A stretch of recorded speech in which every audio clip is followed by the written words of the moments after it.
ადამიანი, ეპოქა, მოვლენა, კანონი. ჩვენი გენეტიკური კოდი სამართლიანობას ეძებს, როცა ირგვლივ უსამართლობაა. დისკუსია, რომელსაც დასასრული არ აქვს. როგორები ვართ ჩვენ დღეს ისტორიის წინაშე? ვართ თუ არა კანონმორჩილი საზოგადოება, რას გვასწავლის განვლილი ისტორია და რისთვის უნდა ვიყოთ მზად, როცა კანონი ხან სამართლიანია, ხან უსამართლო. საბოლოოდ რას ვირჩევთ? ადამიანის მიერ დაწერილ კანონს თუ დროის სამართალს? გადაცემა დროის სამართალი. ყოველ კვირას 19 საათზე. დაიწყე აზროვნება დღეს.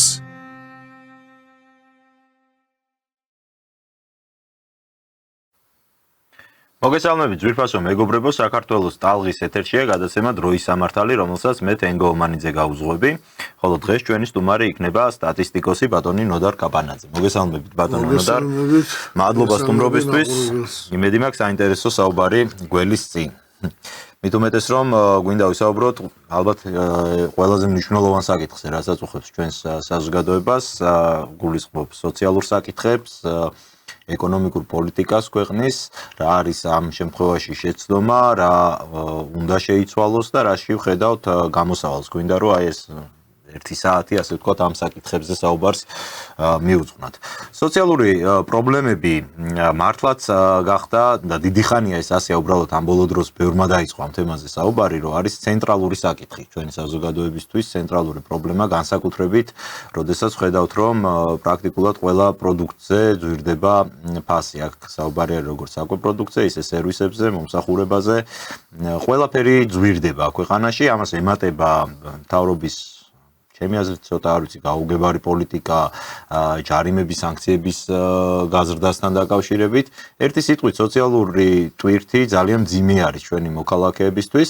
ამის ფონზე მაგალითად ჩვენ ცოტა ხნის წინ მოვისმინეთ პრემიერის განცხადება, რომ პირიქით სიღარიბე მცირდება ქვეყანაში და მას კონკრეტული ციფრებიც ჰქონდა ამ იდეის გასამყარებლად მოშველიებული.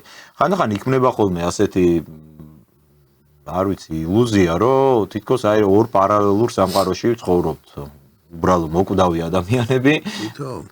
არ ვიცი, აი მოდი ამაზე მაგის მექანიზმი ახსნათ. ამაზე ვიმჯელოთ, კი ბატონო, საინტერესო იქნება. მაგის მექანიზმი ახსნათ. რახან მოდი ფასებზე მერე ვილაპარაკო. კი ბატონო. ჯერ მოდი სიღარიბეზე ვთქვათ. პრემიერმა თქვა, სიღარიბის დონე შემცირდა. არის თუ არა ეს ასე? ეს ნამდვილად ასე. ეს ინფორმაციული მასივი, რომელზეც დაგმობეთაც ეს დასკვნა გაკეთდა, მე ამ მასივს ძალიან კარგად ვიცნობ და ვიცი, რომ ძალიან საიმედო მასივია. ეს ინფორმაციის წყარო და მეთოდი, რომელთაც დათვლილია სიღარიბის, აბსოლუტური სიღარიბის დონე. ესეც გასაგებია, ერთ-ერთი პიონერი ვარ ამ ქვეყანაში აი მეთოდით სიღარიბის გაზომვის. და ვიცი როგორც კეთდება ეს. და არის თუ არა მონაცემები ობიექტური. მონაცემები ობიექტურია. მაშინ რატომ არის უკმაყოფილება? სიღარიბე მცირდება, მაგრამ უკმაყოფილება არის მაინც. კი ბატონო, საინტერესო. ამისთვის ამის გაგება, ნუ ახლა მარტივად შეიძლება წაიქირქილო ამაზე, მაგრამ თუ ამას არ შეეცდები რომ ახსნა ბულენის ანატომია, ისე ყოველთვის ესე გაუგებარი დარჩება და ყოველთვის ყოველ ჯერზე გაგეკვირდება. ამ დროს გასაკვირი არაფერი არ არის. სიღარიბე არის ფარდობითი მოვლენა. ერთი სიტყვით რო აღწეროთ და ახსნათ, სიღარიბე არის კეთილდღეობის ნაკლებობა. მაგრამ კეთილდღეობის ნაკლებობა ეს არის ურთულესი ცნება, იმიტომ რომ კეთილდღეობა თვითონ ძალიან რთული ცნება. ან მოთხოვნილებები იზრდება ამ შემთხვევაში ადამიანს. მოთხოვნილებებზე არ ალაპარაკ. მოთხოვნები და ეგ ცალკე ამბავია. კეთილდღეობა არის ძალიან ესეთი სუბიექტური მრავალგანზომილებიანი ცნება. კეთილდღეობის ნაკლებობა, ну, მაგალითად ილია ჭავჭავაძისთვის და ანდრეი ჩიკატილოსთვის ორი სხვადასხვა რამეა. იმიტომ რომ მაგათი კეთილდღეობებია სხვადასხვანაირი. ამიტომ კეთილდღეობაზე, როდესაც ლაპარაკობ, რაღაც შეთანხმებებამდე უნდა მიხვიდე. სიღარიბის გამოვლინება მრავალნაირია. მე პირადად განვიხილავ 5 პოსტას სიღარიბისას 5 გამოვლენებას. ეს არის ფიზიოლოგიური სიღარიბე, ანუ შიმშილის სიღარიბე. ეს არის საშემოსავლო სიღარიბე, ანუ როდესაც ბაზისური კვება, ანუ შიმშილის პრობლემა მეტნაკლებად უზრუნველყოფილია, მაგრამ უკვე უფრო ესე სხვა მოთხოვნები ჩდება, მათ შორის არასასურსათო მოთხოვნები. შემდგომ არის ნივთიერი სიღარიბე, ანუ რომელიც საშემოსავლო სიღარიბეზე უფრო ზევით დგას, ასე ვთქვათ, უფრო მრავალგანზომილებიანია, სადაც არასასურსათო კომპონენტები წამყვანია, არის სტრუქტურული სიღარიბე და არის მენტალური სიღარიბე მეხუთე. სტრუქტურული სიღარიბეა, როდესაც რაღაც ინფრასტრუქტურის საკანონმდებლო ბაზის ან რაღაც ესეთი რამების ნაკლებობა არის, რომელიც უკვე შემოსავლით მონეტარულ განზომილებაში არ არის, უფრო სხვა რამე არის რა. და ბოლოს არის მენტალური სიღარიბე, სიღარიბე, რომელიც არის თავში. და რომელიც არის ყველაზე ძნელი აღმოსაფხრელი. აი ამაში რა იგულისხმება? მენტალური სიღარიბე, როცა ადამიანს თავი ღარიბად მიაჩნია. მე ამაზე ბევრ გამითქოს, სხვა შორის ბევრ ეთერში მithქოს და ახაც გავიმეორებ. ჩვენ ამის ქრესტომათიული ნაწარმოები გვაქვს ქართულ ლიტერატურაში ამის. ყველას ურჩევ რომ წაიკითხო, ძალიან საინტერესო რამეა თუ აი ამ პრიზმაში შეხედო. სოლომონ ისაკიჩ მეჯღანუაშვილი, ლავრენტი არდაზიანის. ფანტასტიკური, ესე ქრესტომათიული ნაწარმოებია აი ამ სიღარიბის დიაგნოსტიკა, ანალიზის თვალსაზრისით. დაგვერდი. სოლომონ ისაკიჩ მეჯღანუაშვილმა ჯერ პირველ რიგში სიღარიბე მოხმარების მიხედვით უნდა გაზომო თუ შემოსავლების მიხედვით. ხო, ეს საინტერესო საკითხია. ზომავენ ყველა ეძახის შემოსავლება რა, არა ბატონო. შემოსავლები ჯერ კიდე არ ნიშნავს მოხმარებებს, რომ ცნება შემოსავლები კეთილდღეობასთან უფრო ამ ცნება შემოსავლებთან უფრო ახლოს, კეთილდღეობასთან არის ცნება მოხმარება. რა თქმა უნდა. ხო? და შემოსავლები ჯერ კიდე არ ნიშნავს მოხმარება. სოლომონ ისაკიჩ მეჯღანუაშვილი შემოსავლების მიხედვით ძალიანაც მდიდარი იყო. მაგრამ მოხმარების მიხედვით იყო უღარიბესი. ხომ? მე ნუ რაღაცას მიხვდა, ხო და დაიწყო პირველი გააკეთა. პირველ სახში გაგზავნა ყველი და პური, ანუ დაძლია ფიზიოლოგიური სიღარიბე.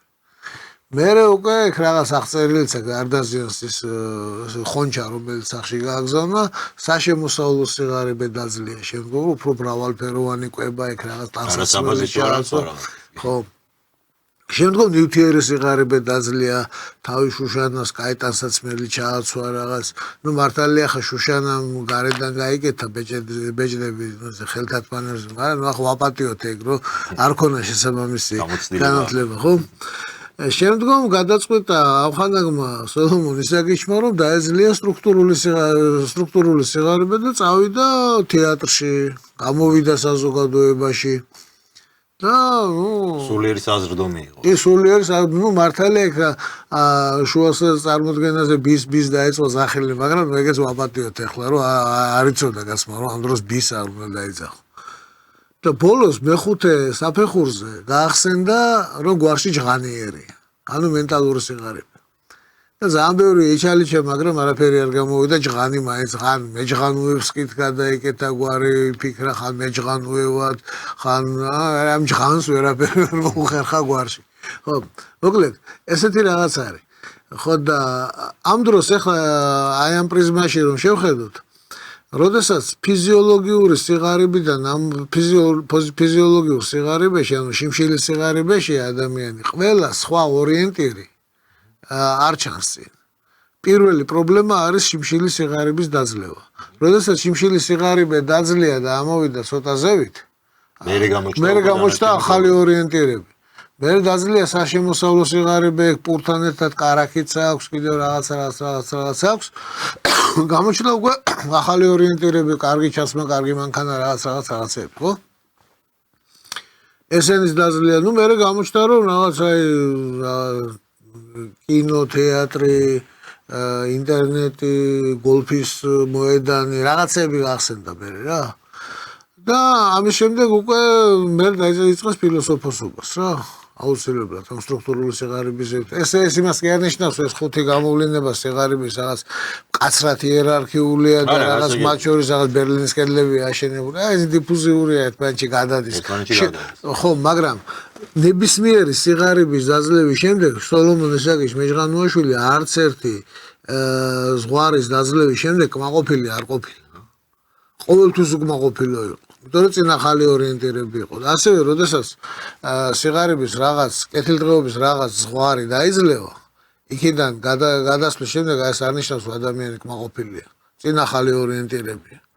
ეს პრინციპში კარგია, ცუდი, ახლა სალკე ამბავია. ამდენად, როდესაც პრემიერი ლაპარაკობს აბსოლუტური სიღარიბის შემცირებაზე, ის უკიდურესი სიღარიბე რეალურად მცირდება. რეალურად პირველ საბაზისო საფეხურს. კი, მაგრამ ეს იმას არ ნიშნავს, რომ აქედან ამოსული ხალხი აუცილებლად კმაყოფილი იქნება. იმიტომ რომ წინ ახალი ორიენტირებია. ანუ განვითარების პროცესი ეს არის უსასრულო პროცესი. სანამ ცოცხალი ადამიანები არსებობენ ქვეყანაში, საზოგადოებაში. ანუ განწირულები ვართ უკმაყოფილებისთვის. არა, ეს ყოველთვის ასეა, რა თქმა უნდა, და ამას კარგი ახსნა ჭირდება. რა, ეს ყოველთვის ასე იქნება.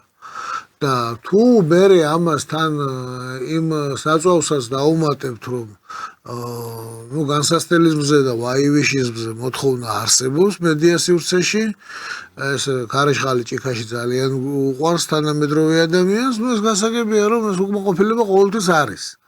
ამდენად ის სიღარიბე, რომელიც პრემიერმა თქვა, ეს მართლაც წერდება. თუმცა ამავდროულად ეხა ფასებიც აი თუნდაც დღეს გამოაქვეყნა სტატისტიკამ მარტისთვის წინასწარი შედეგები და თუ მარტის თუ აპრილის ხო მოკლედ რაღაც პირველი კვარტლის საშუალო ზრდა არის 9 და რაღაც პროცენტი ამავალი დონეა ეს არის რეალურად არის ეს და ხდება რა ქვეყანაში აშკარად მიდის რაღაც პროცესები ეს ნიშნავს რომ ყველაფერი კარგადაა ეს არ ნიშნავს რა თქმა უნდა რომ ყველაფერი კარგადაა ეს ამაზე მინდა ვისაუბროთ აი ამ ეკონომიკური ზრდის კვალდაკვალ რამდენად სამართლიანია რამდენად როგორ ვთქვა შეიძლება სამართლიანი არ იყოს ეგ სიტყვა მაგრამ რამდენად თანაბრად ხდება ამისი განანაწილება საზოგადოების ფართო მასებზე თუმცა აი ამ პირველ საკითხს რო დაუბრუნდეთ თქვენ თქვით რომ და სრულიად გასაგებად ახსენით ჩემთვის ეგ მომენტი რომ როდესაც ადამიანი აი ამ პირველად საჭიროებებს დაძლევს შემდეგ უჩდება ახალი ორიენტირები და ანუ ის კმაყოფილების შეგრძნება არ იქნება მას რასაკვირველია თუმცა ამავდროულად აი ხა იგივე თუ შევხედავთ სურსათს სასურსათო კალათას ეს ხოლო ჩვენ სტუდიაში მსჯელობის საგანი არ არის ამაზე საპარლამენტო ფასებზე ამბობ? კი, ფასებთან დაკავშირებით. ფასების ზრდა ხო ნიშნავს იმას, რომ მათ შორის პირველადი მოხმარების პროდუქტზე ხელმისაწვდომობა იკლებს. რასაკვირველი, არა, ფასების და მაგას ავტომატურად არ ნიშნავს, თუმცა არის ერთ-ერთი რაღაც საფეხურების გავლის მერე შეიძლება იყოს. აი რა არის ამისი მიზეზი, ფასების მიზეზი და ზოგადად აი ამ კომისიის მუშაობაზეც რო გითხრათ თქვენი აზრი. რატო იყო უშედეგო? უშედეგო იყო თქო ვერ ვიტყვი, მაგრამ ის შედეგი არ იყო, რაც უნდა ყოფილიყო. მოდი დავიწყოთ იმით, რომ რამდენად ჯამთელია იდეა თვითონ. პრემიერმა თქვა ეს იდეა, მე ორივე ხელის აწევით მივესალმები, ძალიან ჯამთელი იდეა.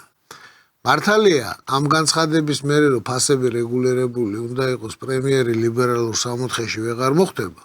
იმიტომ რომ კრეხელობა ჩაიდინა ფაქტიურად რა. კი ბატონო. მაგრამ მოდით ლიბერალური სამოთხე იქით გადავდოთ და თქვათ რამდენი ჯამთელია იდეა. იდეა ჯამთელია უდაოდ. ვინაიდან ესეთი რამეა რა. როდესაც შენ აპირებ ადამიანის სიხარბეს საზღვარი არ აქვს. ანუ ფასნამატს. ადამიანის ყიდულნარიანობას საზღვარი აქვს, შემოსაზღვრული, ხო?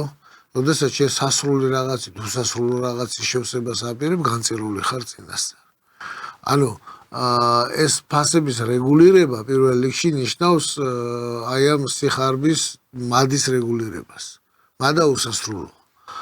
მაგრამ ის რაც ბოლოს გაკეთდა, რაც საბოლოო ჯამში ჯამის ხაზის ქვეშ მივიღეთ, ეს რაღაც ვითომ არის, მაგრამ ეს მაინც ეპიზოდური ღონისძიება. ამას რატო წამოიწყეს დაუშვათ ეს? რატო ვერ განვითარდა ეს სწორი იდეა, სწორი მიმართულება? წამოიწყეს იმიტომ, რომ თვითონ იდეა არის ჯამთელი და ეს მართლა ერთ-ერთი სერიოზული პრობლემაა. ის რომ თავიდან გამოსვლაში პრემიერმა რომ თქვა, რომ ფასნამატები არის ასეთი დიდი რიცხვები დაასახელა, ესეც არ მგონია რომ ჰაერიდან ეთქვა. მაგრამ თავარი ამბავი აქ ის არის, რომ ამას სჭირდება არა კამპანიური ხასიათი და არა ეპიზოდური ღონისძიება. არამედ აქ საჭირო არის სისტემური მუშაობა. მე ამაზე მაქვს ჩემი კონცეფცია ფასებზე. აი რა არის ეპიზოდური ამ ყველაფერში და ეპიზოდური არის რაღაც კალათა ვთქვით, ამაზე არ გაძვირდება და ეს ყველაფერი დავტოვეთ საცალო სავაჭრო ქსელების ბეპატრონეთა კეთილსინდისიერების იმედზე. საერთოდ ჩემი აზრით მართვის ამოცანის გადაწყვეტისას არაფერი არ შეიძლება დატოვო ვინმეს კეთილნებაზე. იმიტომ რომ ადამიანი არ არის წარმოშობით და დაბადებით წესიერი. მურმალებანიძეს აქვს ძალიან ლამაზად მაგაზე ნათქვამი. როდესაც ამბობენ ბალახი მწვანეა, ყინული ცივია, პლატონი ბრძენია, კაცი დაბადებით პატიოსანია, პირდაღებული ვარდა მრცხვენია. ასეა საერთოდ რა. არ არის ადამიანი წარმოშობით წესიერი და ადამიანი ვალდებული არის რომ არ იყოს უწესო. მაგრამ არ არის ვალდებული რომ იყოს წესიერი. არ იყოს უწესო, ამას ინსტრუქციებად გაწერილი კანონი არეგულირებს. ხოლო იყოს წესიერი, ეს უკვე მისი პირადი გადაწყვეტილება. თუ იმას დააძალებ რომ წესიერი იყოს, ის მაშინ წესიერი კი არ არის. შენ ისი აიძულე რომ იყოს წესიერი. ის წესიერი არ არის. ხო, ეს ფილოსოფიურად მართვის მიზანი უნდა იყოს ის, რომ ადამიანები პრინციპში რა ვაიძულოთ რომ იყვნენ წესიერი. არა. უნდა ადამიანს ამას ვერ აიძულებ. მე ეს თვითონ არა, ცნება წესიერების კოროზიას გამოიწვევს, ჩვენ ეს ვნახეთ საბჭოთა კავშირის პერიოდში, ცნება წესიერების კოროზია როგორ მოხდა 1956 წლის მე-20 ყრილობის შემდეგ. ამას შემიძლია დაუსრულებლად ვილაპარაკო, მაგრამ ამას თავი დავანებოთ ახლა. მოკლედ ეს კალათა და ყველაფერი გასაგებია, მაგრამ ეს მაინც არის ეპიზოდური ღონისძიება. ხოლო სისტემურად ამ საქმის გადაწყვეტა უნდა მოხდეს ესე რომ აი ყველა ორგანიზაციის მთელ სავაჭრო სისტემაში ყველაფერი არის კომპიუტერიზირებული. ყველგან არის შტრიხ-კოდები, ხო? და ყველა გაყიდვა ფიქსირდება. ანუ ყველა ორგანიზაციის მუშაობის ციფრულობა კვალმა უნდა მოიყაროს თავი ერთ კონსოლიდირებულ ბაზაში. საბაჟოდანაც უნდა მოიყაროს იქვე თავი. წარმოებებიდანაც, სადაც იწარმოება, იქიდანაც უნდა მოიყაროს თავი. ანუ ძირითადი ნაწილი სამოხმარებლო ბაზარზე არსებული პროდუქციის იქნება თავმოყრილი აი ამ ბაზაში. ამ მათი ვაჭრობის შესახებ ინფორმაცია. და შემდგომ არის ესეთი სამსახური სახელმწიფო სტრუქტურაში კონკურენციის სააგენტო, რომლის პირდაპირ ამოცანა არის ეს. შესაბამისი ალგორითმების გამოყენებით უნდა მიმდინარეობდეს ფასწარმოქმნის შესწავლა 7-24-ზე რეჟიმში. უწყვეტად. ანუ თქვენ ფიქრობთ, რომ ამ შემთხვევაში ინფორმაციის აღრიცხვაშია პრობლემა? არა, აღრიცხვაზე არა, სისტემური ანალიზი რა. სისტემური ანალიზი სჭირდება ინფორმაციული ნაკადების შესაბამისი დაგეგმვა რა. და შემდგომ აი ამ შესაბამისად დაგეგმილ ინფორმაციულ ნაკადებზე შესაბამისი ალგორითმების გამოყენებით 7-24-ზე რეჟიმში. რომელიც გიჩვენებს სასაქონლო პოზიციების დონეზე, აი მაგალითად, შტრიხ-კოდი ერთნაირად იკითხება ყველა ქალაქში და ყველა სახელმწიფოში, ხო? აქედან შტრიხ-კოდიდან არის კოიკოპის კლასიფიკატორი, არის HS კლასიფიკატორი, საქონლისა და მომსახურების კლასიფიკატორი, რომელიც შეგვიძლია პირდაპირ ეს სასაქონლო პოზიციის დონეზე შეისწავლო ფასწარმოქმნები, საიდან რომელ საფეხურზე რამდენი დაემატა საბაჟოდან საბითუმომდე, საბითუმოდან საცალომდე, საცალოში როგორია ფასნომატი და ასე შემდეგ. და 7-24-ზე რეჟიმში თითოეული სასაქონლო პოზიციის მიხედვით, თითოეული ორგანიზაციის მიხედვით, და ყველა ორგანიზაცია, რომელიც აი ამ საქმიანობას ეწევა, თავი ყველასა მათგანზე მე სიმართლე გითხრათ ეხლა როგორ ამ საქმეში უცოდინარს და დილეტანტს მიმაჩნდა რომ ეს ისედაც ესე უნდა ხდებოდეს და არა ეს ისედაც ასე არ ხდება ასე არ ხდება ასე არ ხდება მე ვამბობ ყველა ერთად უნდა იყოს თავმოყრილი კონსოლიდირებული ერთიან სისტემაში მაშინ 7-24 რეჟიმში მონიტორინგი გიჩვენებს სად რა ფასწარმოქმნა ხდება და როგორ ეხლა რა მნიშვნელობა აქვს ამას თელის ფილოსოფიური ამბები რაც წეგანზე ლაპარაკეთ რომ სიხარბეს საზღვარი არ აქვს და ქსელებების უნარიანობა საზღვაა შემოსაზღვრულია აქ ერთი ძალიან მნიშვნელოვანი რამეა აი მაგალითად ეხლა ჩვენ წინ გველოდება გადადებული ინფლაციის ეფექტი რომელიც აუცილებლად აღმოჩნდება აი შემოდგომისთვის გარანტირებულად შემიძლია გითხრათ რომ ეს იქნება რაზე იქნება რა სეგმენტისთვის რა სექტორზე იქნება ეს იქნება პირველ რიგში სასურსათო პროდუქციას. და გარდა ამისა კიდე იქნება სხვადასხვა მიზეზების გამო გეტყვით ახლა. ახლა სპარსეთის ყურეში განვითარებული მოვლენებმა აჩვენა ერთი რამდენიმე რამე, რომ სოფლიო ეკონომიკა, ახლა ეს ეკონომიკა რომ ძალიან ავად არის ამაზე სისხლის დაავადება, ფულის დაავადება ჭირს, საბანკო სექტორი არის სერიოზული დაავადება ამ ეკონომიკის, მაგრამ აი ამ მოვლენებმა აჩვენა რამდენიმე რაღაც. პირველი, ორმუზის სრუტის დაკეტვამ არსებითად გაზარდა ფასები ნავთობზე. ნავთობზე ფასები ნიშნავს ენერგომატარებლებზე ფასების დას. ენერგომატარებლებზე ფასების და ნიშნავს ენერგიის შემცველობა არის ყველა პროდუქტში აბსოლუტურად, რასაც ჩვენ ვყიდულობთ, ყველა მომსახურებაში და წარმოებიდან ისე გადაზიდვაში ყველგან არის ენერგეტიკა და ამის გამო ფასები აიწევს ეს ბუნებრივი ახლა რაც მოხდა, მაგრამ ამას გარდა კიდევ ერთი ეს ერთ სამთ აი ამ ნავთობის ნაწილზე რო ჩაგიკითხოთ, ეს თქვენ ფიქრობთ, რომ ეს გადადებული მომავლში იქნება კიდევ ეს ახლა ეს არის რაც მიმდინარეობს ახლა. გადადებული ინფლაციის ეფექტი კიდევ სხვა რამეა. ყატარში ბუნებრივი სასუქების ქარხნების დაბომბვის შემდგომ 20% იყო მთლიანი წარმოების, სასუქების მთლიანი წარმოების სოფლიო მასშტაბით ყატარში გაზის განამამუშავებელი ქარხნებში. წარმოებული სასუქის წილი და შეიქმნა დიდი დეფიციტი ამ სასუქების, მინერალური სასუქების და ეს ზუსტად დაემთხვა ჩრდილოეთ ნახევარსფეროში, ეკვატორის ჩრდილოეთით ხმელთაშუის პერიოდს. სასუქების მიწოდების შემცირება და შეზღუდვა და გაუარესება ნიშნავს მოსავლიანობის გაუარესებას, რომელიც ნიშნავს სასოფლო-სამეურნეო პროდუქციის მოსულობის შემცირებას, რაც ნიშნავს მის ბუნებრივ ზრდას, აი ამ სასოფლო-სამეურნეო პროდუქციაზე ფასების ბუნებრივ ზრდას ნიშნავს, ხო? ანუ ეს ეფექტი ჩვენ შემოდგომაზე წინ გველოდება აუცილებლად. ნუ პლუს ამას ვინც შეძლოდა დაუშვათ მოსავლიანობა არ შეამცირა, მას მოუწევდა რომ ზვირად ეყიდა და ეს ხო, ის აისახება იმ ფასებში, რა თქმა უნდა. და ეხლა მთავრობისთვის ეს ცოტა რთული რამეა, ვინაიდან ჯინი ბოთლიდან უკვე გამოშვებულია, ფასებზე ლაპარაკი დაიწყო. ეხლა უკვე ძალიან ძნელია გადადებული ინფლაციის ეფექტი პლუს ობიექტური გაძვირების ეფექტი და პლუს სიხარბე ერთმანეთისგან რო განაცალკევოს უძლიერესი ანალიტიკური ინსტრუმენტის გარეშე ეს უბრალოდ ძალიან რთული იქნება. ამდენად მე თავრობას მოუწოდებ რომ ამას მიხედოს აუცილებლად, თორემ შემოდგომაზე აუცილებლად დახვდება წინ, ვინაიდან ფასები მოიმატებს. ხო, მაგრამ აი რა უნდა გააკეთოს? თქვენ თქვით რომ აი ამას ყველა კომპანიის მუშაობის ციფრულმა კვალმა უნდა მოიყაროს თავი ერთიან კონსოლიდირებულ ბაზაში.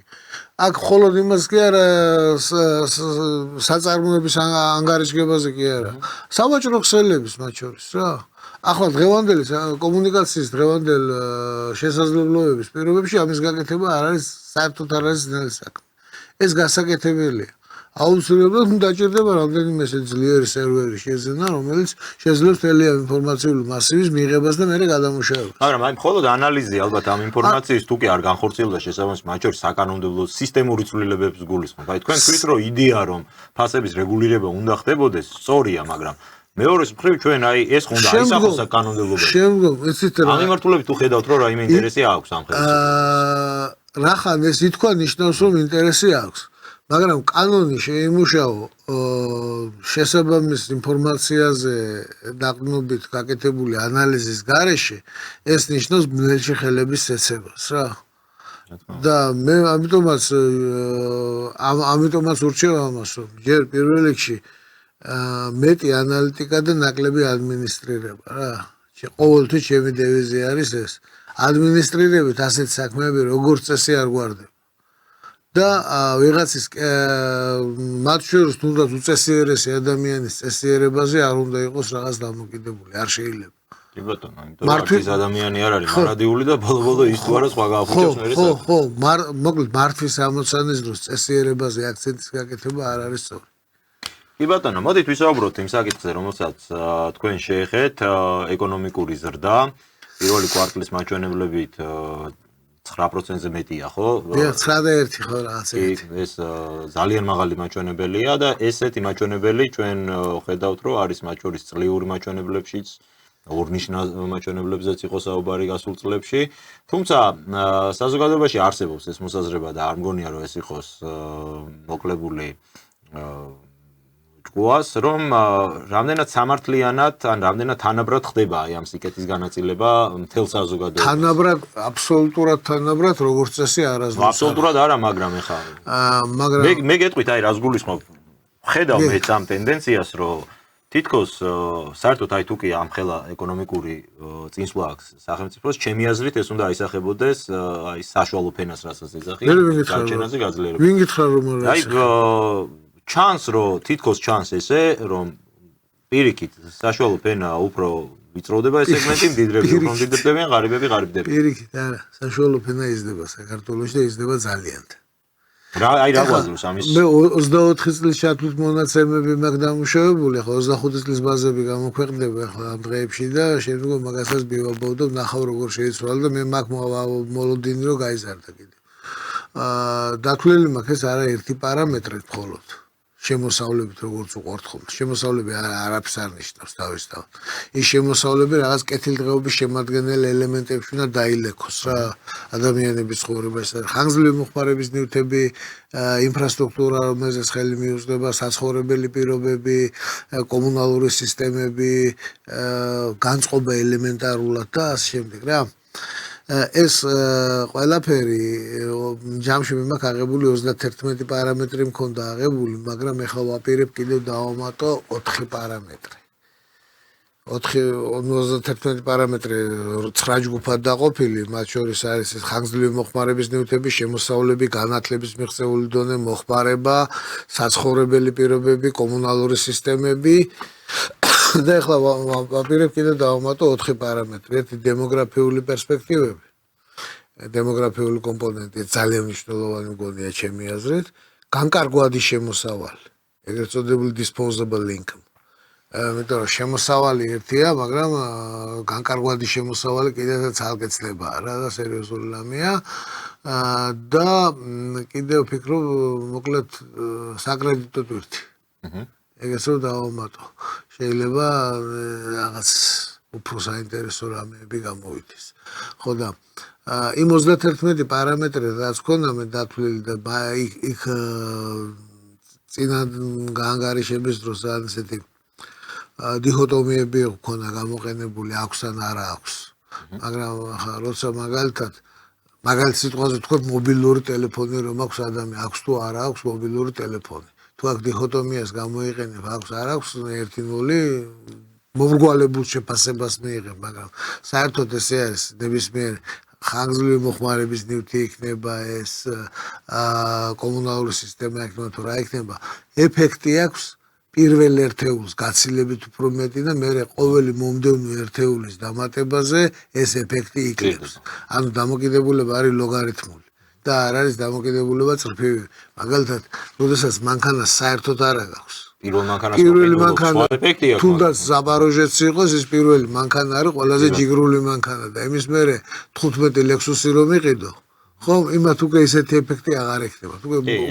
უფრო შემცირებადია. ანუ ეხლა უფრო კომპლექსურ მიდგომას ვაპირებ, გავაკეთებ, მაგრამ თუნდაც იმ დიქოტომიური შეფასებებითაც კი 2010 წელს საშუალო ფენა იყო ანუ ქვედა, შუა და ზედა საშუალო ფენა.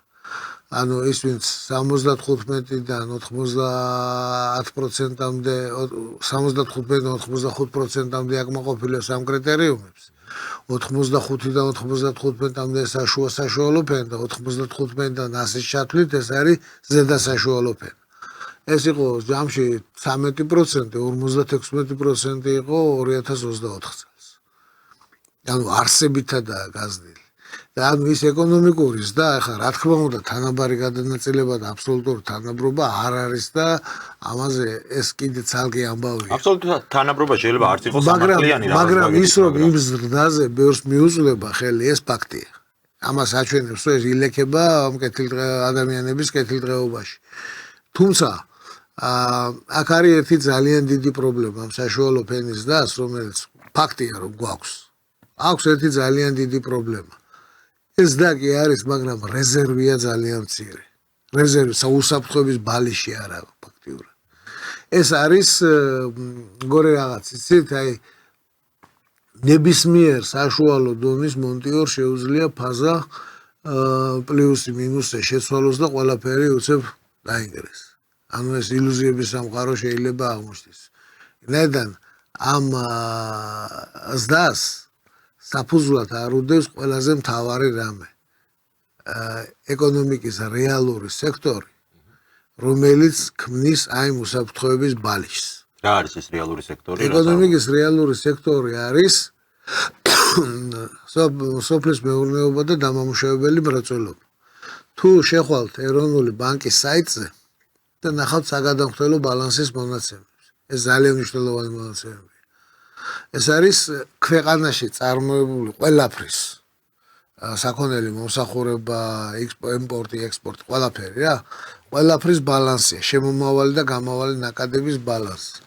თუ ნახავთ აი ამ საგადამხდელო ბალანსი ის არის ქრონიკულად უარყოფითი.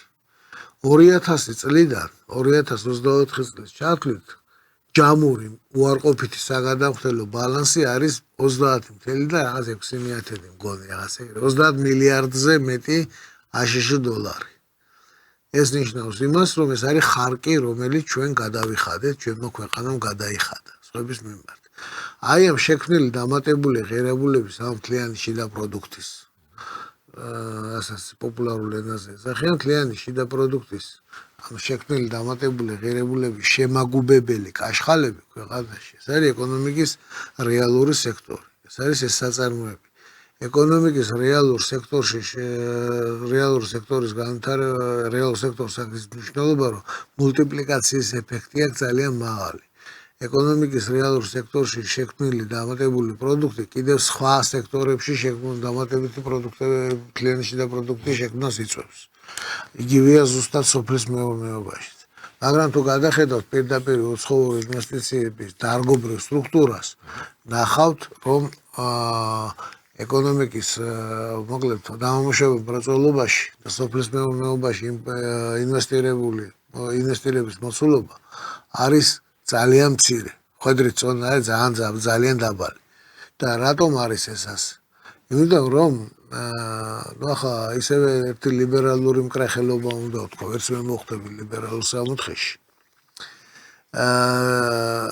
ინვესტორს არ აინტერესებს აქ დამატებული ღირებულების შექმნა. ინვესტორი ანუ ამ შემთხვევაში სოფლის მეურნეობაში უნდა განახორციელოს სახელმწიფომ თქვენი აზრით ინვესტიციები. ინვესტორი ორიენტირებულია სწრაფ ფულზე. არაფერი ისე არ შლის ნერვებზე, როგორც ესეთი ალექსანდრე მაკედონელივით მარცხნივ მოღრეცილი ესე ბრძნული სახით ნათქვამი ფული ბევრია, მაგრამ აი სად უნდა ჩადო არ არის და ამ დროს ამდენიმე ეგეთ ტიპისთვის მithქვამს, რომ აი მაგალითად აგროს სამრეწველო კომპლექსი. სადაც უნარჩენო წარმოება და ნუ ახლა ამაზე მიმიღია ქირქილი პასუხად, იმიტომ რომ ახლა ჩვენ ქირქილოზავრებს არ აინტერესებთ ესეთი მოსაწყენი საქმე ახლა იქ აგრო სამრეწველო კომპლექსი. ის როგორ ახლა ჩემთვის მაგალითად ეგ საქმე ხო, მოსაწყენი საქმე ახლა ადამიანს ნუ ახლა ინვესტორებს ან ბანკირებს უნდათ დილას რომ ჩადე ფულს აღამოს პროცენტით დაიბრუნო. ზუსტად ამიტომ არის თქვენ რა გონია მარტო ჩვენთან არის ეგ დაავადება? ამერიკის შეერთებულ შტატებში მაგალითად რამდენი ტრილიონი დოლარის ემისია მოხდა ეგრეთ წოდებულ შემარბილებელი ეფექტის ფარგლებში, შემარბილებელი ღონისძიებების ფარგლებში, ეგრეთ წოდებულ პანდემიას ვეძახოთ და მე რო კოვიდ შიზოფრენიას ვეძახი. 6 ტრილიონი დოლარის ემისია მოხდა. სად წავიდა ეს ფული? რომელიმე მათგანი თუნდაც 1 ცენტი მივიდა ეკონომიკის რეალურ სექტორში, ყველა აღმოჩნდა ფინანსურ ბაზარზე, იმიტომ რომ ფული თუ ბანკების მეშვეობით გაანაწილებ ამ ფულს, ფული მივა იქ, სადაც სწრაფად იძლევა შედეგს. სწრაფ შედეგს იძლევა ფინანსურ ბაზრებზე. არამზარამც რეალურ სექტორებში. რაღაც სოფლის მეურნეობაში ახლა დააბანდე ფული და დათესე, დაუშვათ სიმინდი გაზაფხულზე და შემოდგომაზე უნდა ელოდო იმის მოსავალში. მერე უცებ რომ რაღაც ამინდი გაგიფუჭდეს რაღაც შეიძლება ან არ მოგიო მერე თუ მოგივიდა ეს მერე ის უნდა აჭამოს როხას როხა უნდა მოწველო გასაგებია სოფტმეურობა ეს არ არის რაღაც ყველი უნდა მოიყვანო მერე უნდა ელოდე ჭიჭიკო როდის იყიდის ამ ყველს და როდის ამ დროს რა თქმა უნდა დოვლათი რეალურად იქნება მაგრამ ამას უნდა წლები მაგრამ ამას უნდა დრო ეს არის ძალიან მოსაწყენი საქმე და ხა ესეთი თეთრსაყელოიანი ამ ხანახები ძირითადად სწრაფ ფულს ეკანებიან. ორი შეკითხვა. ამიტომაც არის აქედან გამომდინარე, რომ ეკონომიკური და სოფლის მეურნეობის და დამამუშავებელი მრეწველობის განვითარება სახელმწიფოს აქტიური მხარდაჭერის გარეშე წარმოუდგენელია, ხოლო თუ პირდაპირ უცხოური ინვესტიციების იმენდი გვაქვს აქ პირდაპირ არც ერთი უცხოელი ინვესტორი აქ დამამუშავებელ მრეწველობას და სოფლის მეურნეობას შენთვის არ განავითარებს. ხოლო თუ თავისთვის განავითარებს, მაშინ მიიღებს შედეგად ფილიპინებს. ფილიპინებზე რა ხდება, ხო ვიცით? რას გულისხმობ? უამრავი ათეულობით მილიონი ადამიანი ცხოვრობს და არაფერი მათი იქ აღარ არის. მთლიანად არის უცხოელების ხელში. კი ბატონო. კი ბატონო, აი მექნება ასეთი შეკითხვა პირველ რიგში და აი ეს თემა შემდეგ სოფლის მეურნეობას აუცილებლად მინდა დაუბრუნდეთ, მაგრამ აბა რა არის მაშინ ის ეკონომიკური მიმართულებები, რაც ამ ეკონომიკურ ზრდას და ამ ეფექტს ქმნის, რაზეც გქონდა საუბარი. მათ შორის დამამუშავებელი მრეწველობაც არის ერთ-ერთი. ტურიზმია ძალიან სერიოზული, ტურისტული სექტორი ძალიან სერიოზული მდგენელია საქართველოში ეკონომიკის. ტრანსპორტი, კავშირგაბმულობა, ეს შუადერეფნის შებზანდით აი ტრაფიკ map live-ზე და ნახავთ რომ ჩვენ თავზე წაში პრობკაა. ეს ყველაფერი ეს შუადერეფანი რეალურად მუშაობს. ეს უზარმაზარი რამის მომტანია. ეს ყველაფერი ძალიან კარგია. განაცუდია, ყველაფერი ძალიან კარგია, მაგრამ ტურიზმის იმედად არ შეიძლება დატოვება მეთქი. ტურიზმის პრობლემა ეს არის რომ უსაფრთხოების ბალიში არის ძალიან მცირე, თითქმის არ არის. გაიხსენეთ COVID შიზოფრენიის პერიოდი. ჩაიკეტა საზღვრები და დასრულდა ტურიზმი და ყველაფერი. დავთვალე მე მაგ სხვათა შორის. COVID შიზოფრენიის დროს დაიკლა ორი სექტორი. სასტუმროები და რესტორნები, ის რა ტურისტთანაა პირდაპირ დაკავშირებული და ნუ ტრანსპორტსაც პრობლემები ჰქონდა და ნუ ტრანსპორტსაც შეექმნა პრობლემები სერიოზული, კი. გადაზიდვები ყველაფერი შეჭერდა და ნუ ტურიზმთან დაკავშირებული ყველა სექტორში იყო სერიოზული ვარდი. და ჯამურად მიღებული ზარალი იყო რაღაც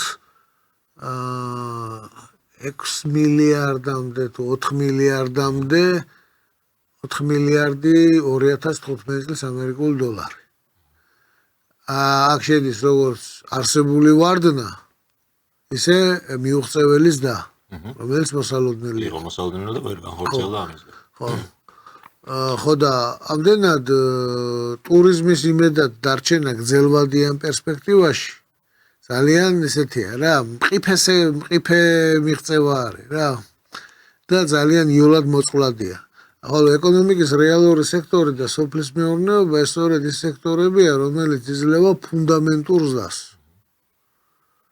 სადაც COVID შიზოფრენიის და მსგავსი ხო, ის ყველაფერი ნაკლებად მოქმედებს. ეხლა ეს ახლა იმას კი არ ნიშნავს, რომ ქვეყანა უნდა ჩაიკეტოს და ვერანაირად ახლა აბსოლუტურად ავტარქიული ეკონომიკის აშენება საქართველოს მასშტაბებით უბრალოდ წარმოუდგენელია. ახლა ავტარქიული ეკონომიკის ახლა აბსოლუტურად 100% ავტარქიული ეკონომიკა ალბათ არავის შეუძლია, მაგრამ ავტარქიულთან მაქსიმალურად მიახლოებული ეკონომიკის აშენება სულ რამდენიმე ქვეყანაში არის, რომელსაც ამის შესაძლებლობა აქვს. ეს არის რუსეთი, თვითმარ რესურსების ხო, რუსეთი, კანადა, ამერიკის შეერთებული შტატები, ავსტრალია, შეიძლება არგენტინაც, ჩინეთი და ინდოეთი ხალხი ყავს ძალიან ბევრი და რესურსი იმ ხალხის საკმარისი არ არის და ნუ შეიძლება კიდე ერთ რამდენიმე ქვეყანა თქვა რომ აი ავტარქიულთან მიახლოებული ეკონომიკის აშენება რომ შეუძლია. ან დიდი ტერიტორიის და შედარებით წინა მოსახლეობის რესურსებით უზრუნველყოფილი მოსახლეობა შეიძლება იყოს, მაგრამ მოსახლეობა ოღონდ არა ისე გადაჭედილი როგორც ჩინეთი და ინდოეთი. მათ შორის არც ერთი არ არის ევროპული ქვეყანა. ხო, ნუ გასაგებია ევროპაში არც რესურსებია და არც იმდენი და გადაჭედილია უკიდურესად პრეტენზიული მოსახლეობით ეს ევროპას მეგონი ემუქრება რომ გახდეს მუზეუმი ღია ცისქვეშ. ბატონო და მინდა გკითხოთ კიდევ ერთ საკითხს ეს ვაჭორის ბევრი დრო არ რჩება 10-20 წუთი ამიტომ ეს ამ თემას აუცილებლად მინდოდა რომ შევხვებოდით. აი როცა ჩვენ საუბრობთ სამართლიან განაწილებაზე სიკეთეების შევთანხმდით რომ შეიძლება ეს მართლაც არის ეს ეკონომიკური ზრდა მეტნაკლებად ხელმისაწვდომი ყველასთვის, მაგრამ აი რას თქვენი მოსაზრება როგორი არის პროგრესულ განსახადების პროგრესული დაბეგვრის სისტემაზე, რაზეც ბოლო პერიოდში მიმდინარეობს ხოლმე მსჯელობა. რამდენად სწორი გგონიათ ეს გზა? ჩვენ ვიცით მაგალითად სკანდინავიური ქვეყნების მაგალითი ამაზე, ბევრი ევროპული, ბევრი განვითარებული სახელმწიფოს მაგალითი.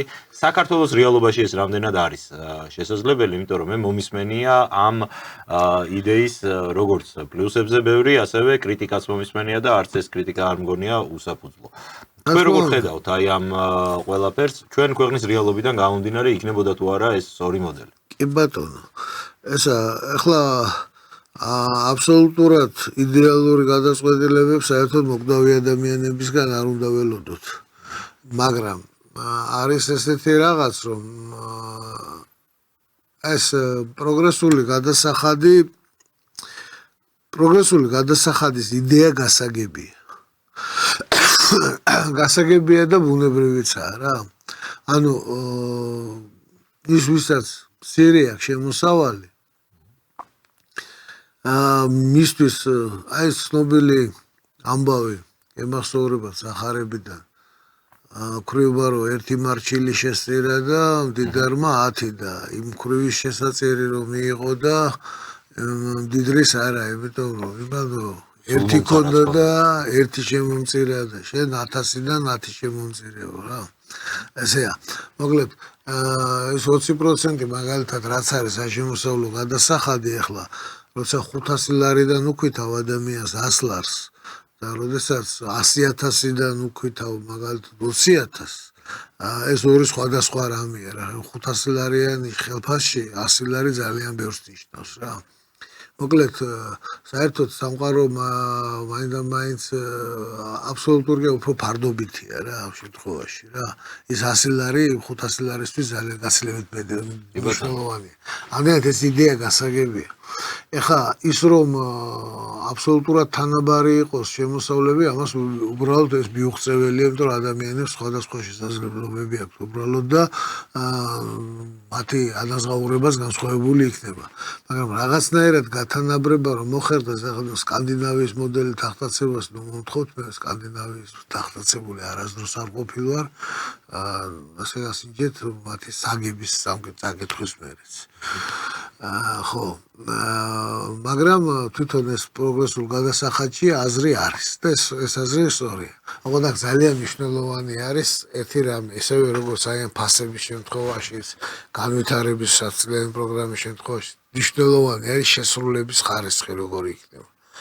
ახლა აქ მაგალითად დაუბეგრავ მინიმუმად თუ ავიღებთ ახლა როგორც დღეს მაგალითად მინიმალური ხელფასია 20 ლარი მეგონი, ხო? ხო ეს ხო ნონსენსია ხო ეხლა 2000 წლიდან არ შეცვლილა ხართ ეს მაჩვენებელი. ხო, მაგრამ აი დაუბეგრავი მინიმუმი რის მიხედვით უნდა ავიღოთ. მეგონი ახლა სტატისტიკის სამსახური ყოველთვიურად ითქმის საარსებო მინიმუმს. ხო? აი ეს შეიძლება აიღო 10 თვის წერტილად. მაგალითად 3 საარსებო მინიმუმი იყოს დაუბეგრავი მინიმუმი. ეხლა ამ სისულელეებზე ძალიან გთხოვთ ეხლა დავიწყებთ ახშფოთებას იმაზე როგორ ითვლიან მერე ან ეს რა მინიმუმი რაც არის არ აქვს მნიშვნელობა ამას ეს არის 51 დასახელების პროდუქტი რომელიც მიმდინარე ფასებში ფასდება. ანუ თუ რაღაცა კვების პროდუქტებზე ფასები გაიზარდა საარსებო მინიმუმიც იზრდება. ნახეთ დინამიკა. ზარდია ზუსტად იმ ფასებისთვის პარალელურად ეს არ არის რაღაც განსაკუთრებული. ანუ თქვენი იდეა ამ შემთხვევაში გულისხმობს იმას, რომ საარსებო მინიმუმი პირობითად განსაზღვროთ ეს არის 250 ლარი პირობითად არ ვიცი ამ ეტაპზე. მიმდინარე ფასებით ითვლება. 3 თუ ადამიანს აქვს შემოსავალი სამჯერ 250-დან 750 ლარის არ უნდა დაიბეგროს ხო მაგალითად სიტყვაზე ვთქვათ ხო ესე 750 ლარი არ იბეგრება. შემდგომ 750-დან ესე შეიძლება განაწილების მიხედვით ახლა ფინანსთა სამინისტროში არის ეს მონაცემები გარდა ამისა, შეიძლება სტატისტიკის სამსახურის გამოკვლევებიდანაც აიღო ლორენცის ბრუდი გააკეთო, დაჭრა ეს ლორენცის ბრუდი მონაკვეთებად და დასაქმებულთა განაწილების სიმჭიდროების მიხედვით შეხედო რა, როგორია ამ ბრუდის ქცევა წლების განმავლობაში რა. და რაღაც ტენდენცია რო დაინახო. 750-დან აი მაგალითად ეხლა ხელფასი საშუალო ხელფასი 2000 რაღაც არის, მაგრამ მედიანური ხელფასი არის უფრო დაბალი. ეს იმას ნიშნავს, რომ საშუალო ხელფასი მედიანური ხელფასი ნიშნავს, რომ 50%-ს ნაკლები აქვს, 50%-ს მეტი.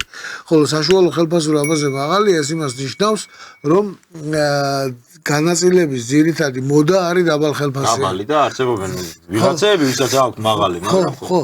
და აი ამიტომ ეს ღრები ახლა 750-დან დავუშვათ 3000 ლარამდე შეიძლება იყოს დავუშვათ 20%, 3000-დან 10000-მდე იყოს 25% და ასე შემდეგ.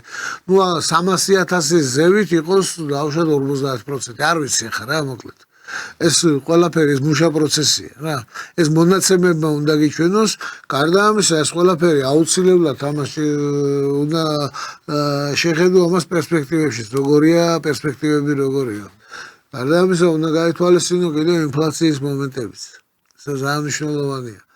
მაგრამ კლიანობაში თვითონ პროგრესული გადასახადის იდეა ჯანმრთელი იდეაა. აი მე მომისმენია ეს მოსაზრება საქართველოს რეალობაში, ვინაიდან აი ზუსტად იმიტომ რომ დაბალ შემოსავლიანი მოსახლეობის რიცხვი ბევრად აჭარბებს მაღალ შემოსავლიანი მოსახლეობის რიცხვს. პროგრესული გადასახადების სისტემის შემოღება ბიუჯეტისთვის იქნება სერიოზული დარტყმა, იმიტომ რომ ვერ მოხდება გამოდის რომ ძალიან ბევრი არ უნდა დაუბეგროთ და ძალიან ცოტა უნდა დაუბეგროთ. ხო, მაგრამ მეორე მხრივ კი, მაგრამ ის რასაც არ დაბეგრავ, საწავა ეს ფული რომ ისე ხალხს დარჩება, ხო, ეს. ხალხს დარჩება, ესე შენ ეკონომიკაში ეტრიალებს, მაგრამ ამისთვის კიდევ ერთხელ ვიმეორებ. ეკონომიკის რეალური სექტორის და სოფლის მეურნეობის განვითარება. ეს არის აუცილებელი. იმიტომ რომ ის ფული რასაც აქ ტრიალებს შენ ეკონომიკაში ეტრიალოს და შენთან შექმნილი დამატებული ღირებულება როგორმე შენთან დარჩეს. თუმცა დადებითი არ გექნება ეს საგადამხდელო ბალანსი. ქრონიკულად უარყოფითი მაინც რომ არ გქონდეს. აი სულ ბოლოს მაინც სოფლის მეურნეობაზე რო გკითხოთ, თქვენ თქვით და სრულიად გასაგებია ის მომენტი, რომ უცხოური ინვესტიციები აქ სოფლის მეურნეობის სექტორში რომ არ აღმოჩნდება საბოლოო ჯამში, ეს გვესმის და ან თუ აღმოჩნდება ეს არ იქნება ჩვენთვის. ეს შენთვის სასიკეთოდ არ იქნება. გარანტირებულად შეგვიძლია გითხრათ. სახელმწიფო ამ მიმართულებით ხედავთ, რომ არ დგავს ნაბიჯებს იმ ლიბერალური პარადიგმიდან გამომდინარე, არ შეიძლება სახელმწიფო მაფინანსოს ასეთი სექტორები და სახელმწიფო მონაწილეობდეს ესე აქტიურად. სახელმწიფო შეიძლება არც მონაწილეობდეს. აი, სახელმწიფო სამაგიეროდ შექმნა გარკვეული პროგრამები, ხო? ეს არის აწარმოე საქართველოში, სხვადასხვა ტიპის რომ სტარტაპებს საფინანსებენ ზოგი უსისტემოდ იყო შექმნა. რატომ არ მუშაობს ეს ყველაფერი? რატომ არ მუშაობს? ახლა მაგის დეტალებზე მაშინ ამ პროგრამებს კარგად უნდა იცოდე, მაგრამ აქ არის ერთი ძალიან მნიშვნელოვანი კომპონენტი, მონიტორინგის და შეფასების სისტემა. მონიტორინგის და შეფასების სისტემა უნდა იყოს მუშაობდეს დაგეგმვის ეტაპზეც. თავიდანვე მონიტორინგის და შეფასების სისტემა ნიშნავს ინდიკატორთა ბადეს, რომელიც წინასწარ უნდა განსაზღვრო მიზნები, ისი მიღწევა გინდა, განრიგი როგორ გინდა, რა პერიოდში აღწევა მიზნებს და პროცესის მიმდინარეობის მონიტორინგის ინდიკატორები უნდა გიჩვენებდეს თუ რამდენად სწორად მიდის პროცესი, ხოლო შეფასების ინდიკატორები, ანუ პროექტის პროცესის შედეგების შეფასების ინდიკატორები უნდა გაიგიჩვენებდეს მიღწევას, ხოლო შედეგების შეფასების ინდიკატორი უნდა გიჩვენებდეს მის ზეგავლენას საერთოდ სოციუმს. ეს საკმაოდ რთული სისტემა ხო სიტყვაში ამის ახსნა ძალიან ძნელია, მაგრამ ვერ დამისახელებ ვერც ერთ პროექტს, ვერც მთავრობის და ვერც საერთაშორისო ორგანიზაციების მიერ განხორციელებულ, სადაც მონიტორინგის და შეფასების შესახებ პროექტის დაგეგმვის პროცესში იყო საუბარი.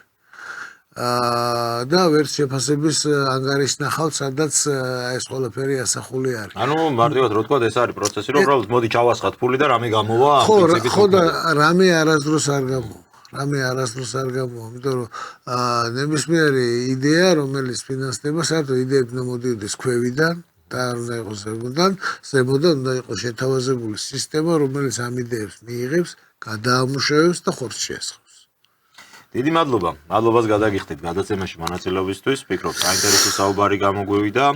ბევრ საკითხზე ვიტყვი, რომ განსხვავებული შეხედულებები შეიძლება გქონდეს, მათ შორის მე შეიძლება მქონდეს და ზუსტად ამიტომ არის ჩვენი ფორმატი საინტერესო, რომ ასეთი დისკუსიის შესაძლებლობას იძლევა და მადლობა თქვენ ასეთი კვალიფიციური ახსნისთვის ამ საკითხს. დიდი მადლობა. დაგემშვიდობებით შევახსენებთ მაყურებელს სტატისტიკოსი ბატონი ნოდარ კაპანაძე იყო ჩვენი გადაცემის სტუმარი. მე ორ შაბათამდე დაგემშვიდობებით. მადლობა ყურადღებისთვის და კარგად ბრძანდებოდეთ. გადაცემა დროის სამართალი. დაიწყე აზროვნება დღეს.